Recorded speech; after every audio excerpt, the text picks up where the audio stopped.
Ready to go talk to Bobbi over there?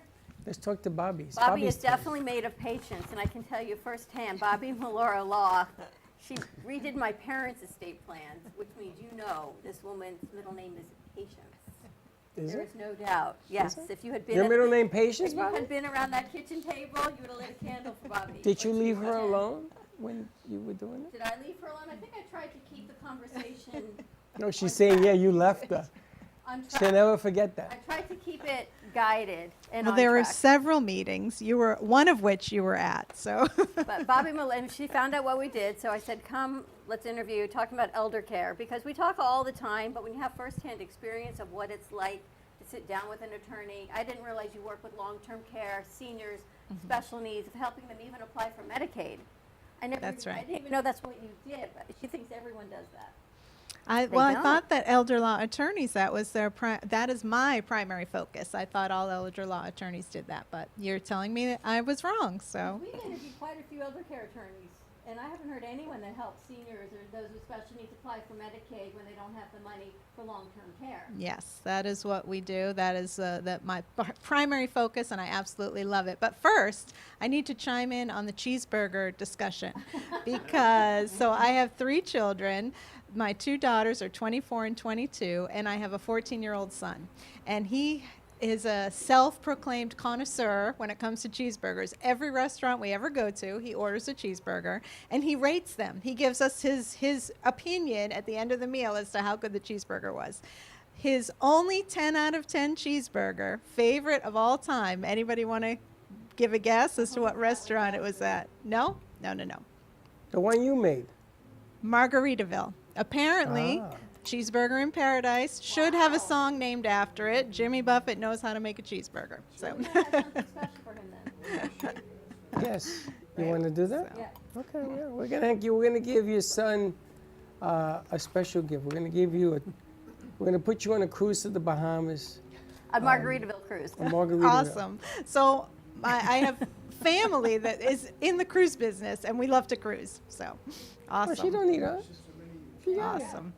I gotta tell you, if you go to a restaurant and you order a cheeseburger, and you tell the cook that I am from a TV show or something, and I want to rate this thing, so please give it your best shot. They come out with the best burger you've ever seen in your life. We joke with him all the time that he should start a little YouTube channel rating cheeseburgers. So that's a great We idea. should. We should do a whole YouTube show around him, part of our kids' television network for the summer, on rating cheeseburgers. We should do that. Johnny, do you sing when you order food in a yes, restaurant? right. Do you sing when you order food in a restaurant? Do I sing when Yeah, I like order you go, food? give me a cheeseburger. Do you do like a little? No? I haven't tried it. I don't know if Try it's it. going to be Watch what helpful or happens. not. I don't. Watch what happens. I don't know. All right, Nobody's in this Bobbi, coffee. we're going to go back to what you actually do on your day job. Okay, great. I know what I'm going to play on the way out of here, though. Great.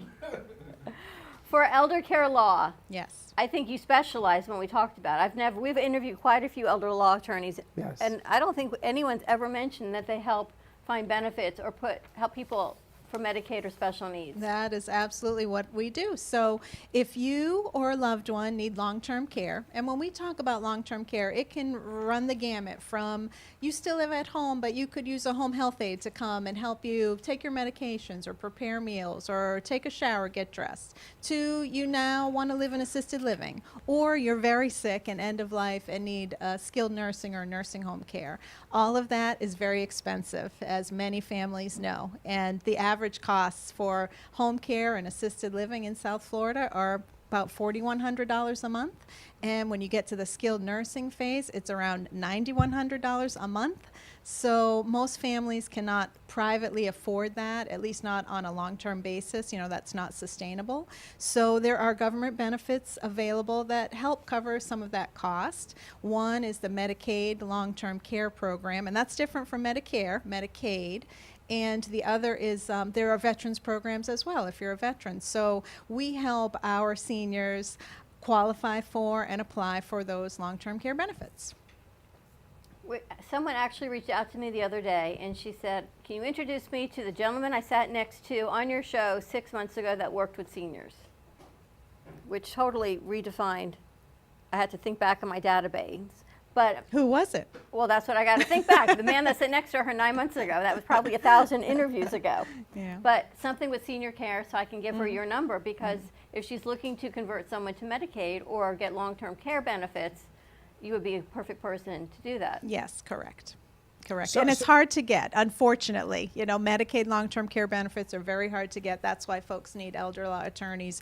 It's hard to qualify for it. It's hard to apply for it. They put up every obstacle. And when I say they, I mean, you know, the Medicaid gatekeepers, the government employees. So we are on your side, and we help you through the whole process from soup to nuts. So would you say you're a very patient person? I have to be. See? I am not by nature, but I have to be in my work. I have to be, for sure. I think working with seniors, when I sat down with you and my dad went this way and we knew we had to go this way, you let him do his thing, and then you said, all right, let's now get back to what we need to do. Yeah. And we did for a few moments, then he'd go this way, and then he'd defer to my mom, and you'd say, okay, and then she would finally look at me and say, all right, what are we going to do? But you did. You were able to take all of their questions, and they had done you reassessed their plan that they currently had, That's right. which I That's don't know right. if that's harder or easier than writing an initial one. Does it make a difference for you? We usually start over just because it makes more sense in the long run. When a plan is outdated, we usually start over. But it's a good chance for everybody to kind of take a step back and take stock. Okay, what is it that you're trying to accomplish? And this is how we can do it. So regardless of what you did in the past, or 10 years ago, or 20 years ago with your estate plan, let's look at what you need today and how your needs have changed, and let's address it. And you know, these are the documents that will help you, and this is how we can design them for you. So, and your parents I met 24 years ago when my first daughter was born. He's a pediatrician in my neck of the woods, and was for many, many years, and is dear to my heart. So it was a pleasure working with them, for sure. It was interesting. You did all the paperwork. You did their power of attorney. You did their durable medical. You did their living wills. You did their wills and estates. But then you went through the real estate holdings. That is huge. Real estate is the most what usually gives families the most problems at end of life, because it all depends whether you have a will or a trust in place or not. The only thing that matters when it comes to real estate is what the deed says. And so many people kind of forget that and don't do anything with their deed. So they have a will, they go through all the trouble of doing an estate plan, they have a will and a trust, and they never go back to the deed and update the deed. And that's the most important thing when it comes to real estate. So we looked at the deed and, okay, what would you like to happen to this real estate after you pass on? And this is what we should do to it. And then we record that updated deed in the public records so that there are no issues. So. And changing the deed, is it difficult? So we draft it. First, you have to draft it in the right way and make sure that it is worded correctly for what you want. Recording it is not a difficult process, but drafting it, you want to make sure it's drafted correctly and says the right things. You made the process so easy, and I think about your property. I was just going to bring that up because plan of action, you know, a bad plan of action is bad. And when your parents think that that is the way, and they're stubborn enough to say, no, we're not doing it your way to me or to you. We're doing it this way, that she can come in and persuade them. Mm-hmm. This is what I'm floored about. It was amazing, because you know my parents. They're like all other my parents. My father went to the grave with a bad plan of action. Mm-hmm.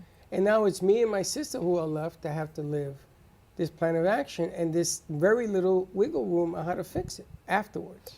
It's much more costly and time-consuming to clean up a mess than to do it right in the first place. Absolutely. Absolutely. Wish I had known her. You bring all the good guests, like, a little late. Well, the biggest thing was trust, because they trusted you. And you didn't go in guns blazing. You didn't go in with a fee that they went, oh, my gosh, I can't. You went in step by step, and you walked them through step by step. But to watch, it looked like it was somebody else's idea, and my mother actually engaged in the conversation. That's pretty good. Because they changed, and my dad said one thing, and she normally defers to him. And I said, Mom, is that what you want? Or you would say, Myra, is that what you want? And she says, no, that's not what I want, because there's some properties in her name. She says, what I want with my properties is this. And my dad had to listen because Bobbi was there. There was no room for a conflict. They couldn't go back and forth because here's this trusted attorney that they called in, both of them agreeing.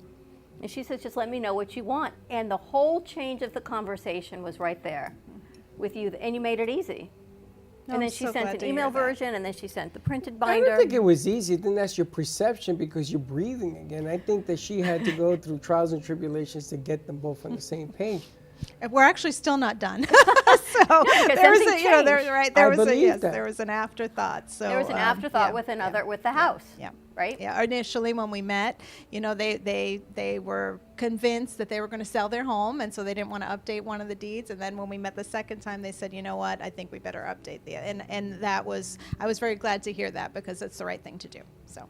Because otherwise it sits. And so what happens if you don't update a deed on your house? So typically, when it really depends how the original deed is. Typically, if it's a married couple, it's deeded to a husband and wife, and that's not a problem because two people own the property. And when one spouse passes away, it's still not a problem because there's a living spouse that owns the property. The problem arises when the second spouse passes away because nobody thought to update the deed because, you know, either it happens very quickly sometimes or it's just, you know, it's not something that people think about. And now there's no living owner anymore. And the only way to resolve that is to go through court and to go through a probate process.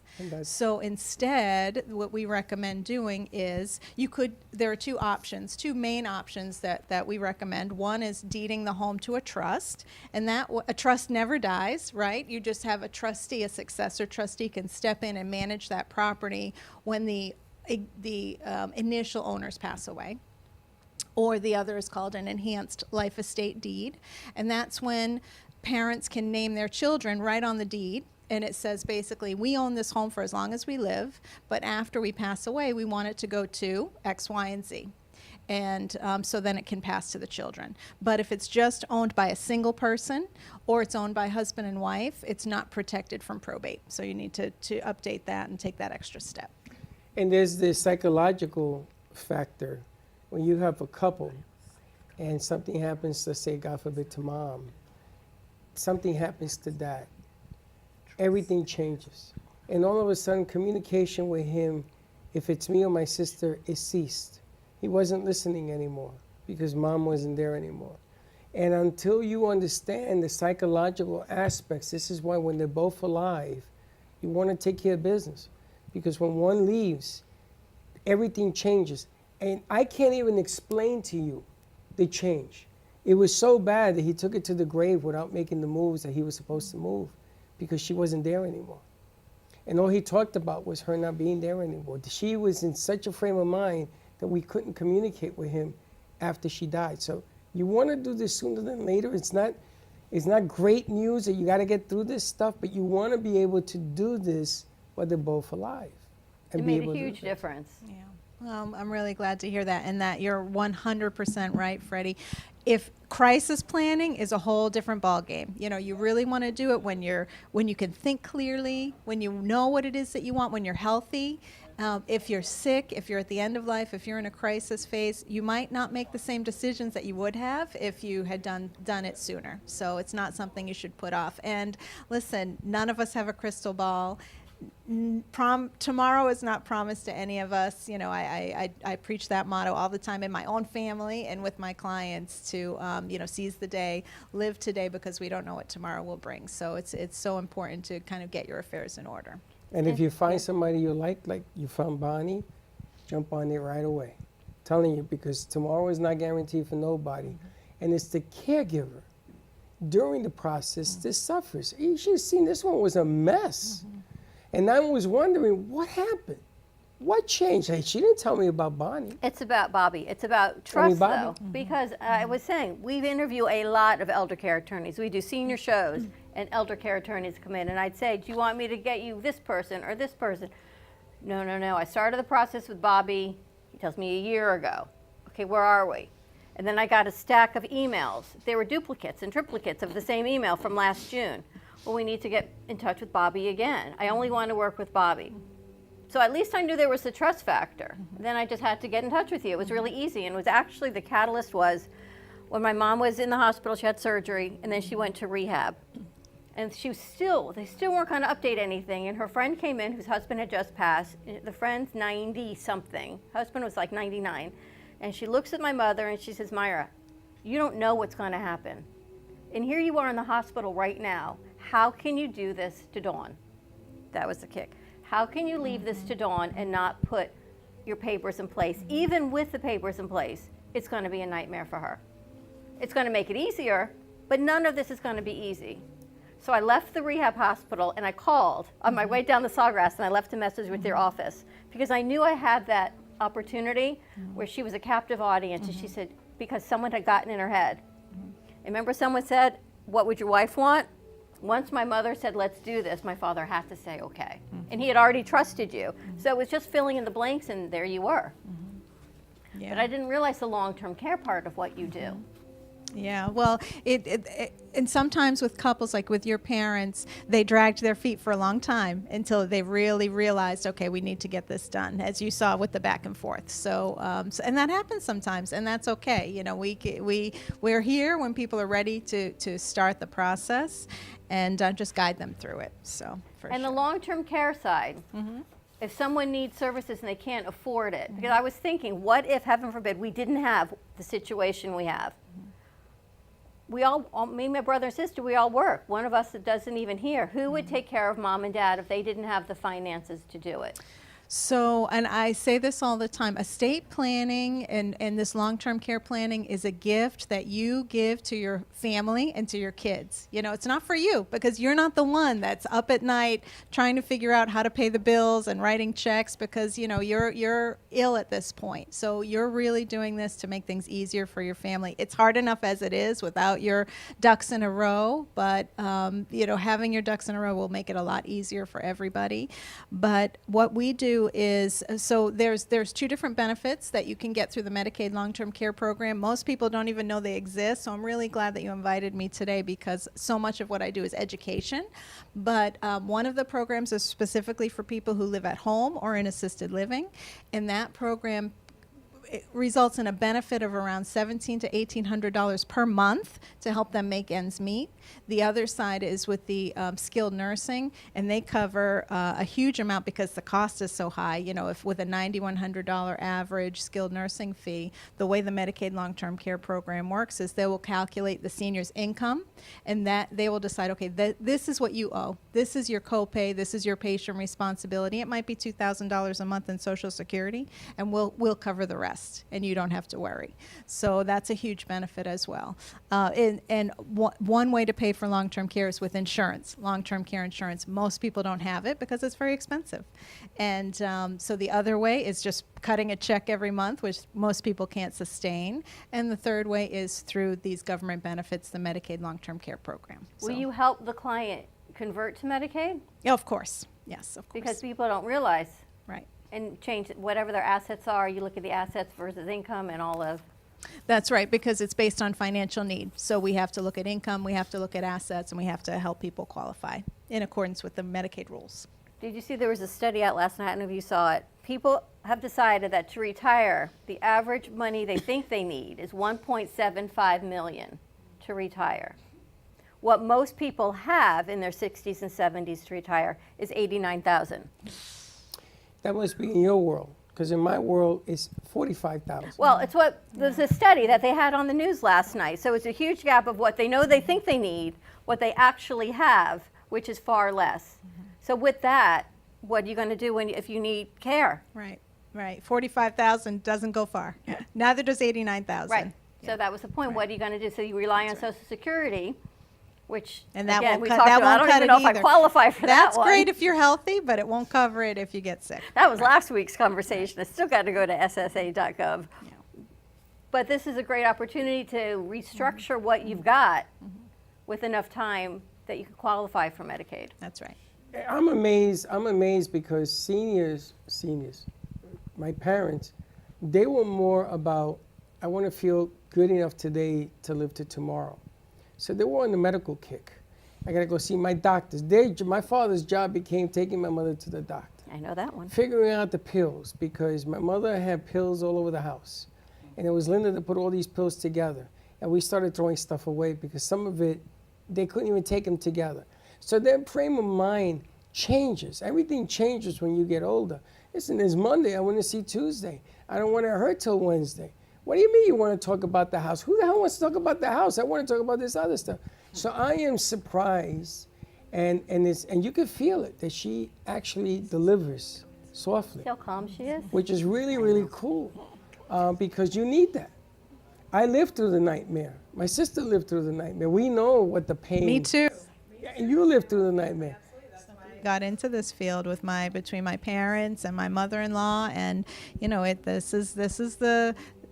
I'm Gen X, so the Gen X, the young boomers. This is what we are facing right now in our own families. We have kids and we have parents, and we're trying to help everybody. And it's not easy. It becomes a full-time job. How do very people get in quickly. touch with you?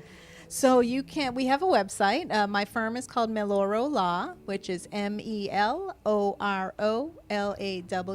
So you could go to our website, melorolaw.com. You could call us at 954-577-1010, or you could drop me an email. My first name is spelled Bobbi, Bobbi, at melorolaw.com. She makes it easy. And also, I didn't all rest on me anymore. We actually got my brother and sister involved in the final say, which is nice to know that it's not all up to me anymore. Well, it's easy to lead a parade when you have somebody leading it, and Yep. I think that's a tribute to what she does as well. So, Thank you very, very much for having me today in your beautiful studio with listening to the beautiful music. I really appreciated the time, and I enjoyed it thoroughly. Thank you. contact Bobbi.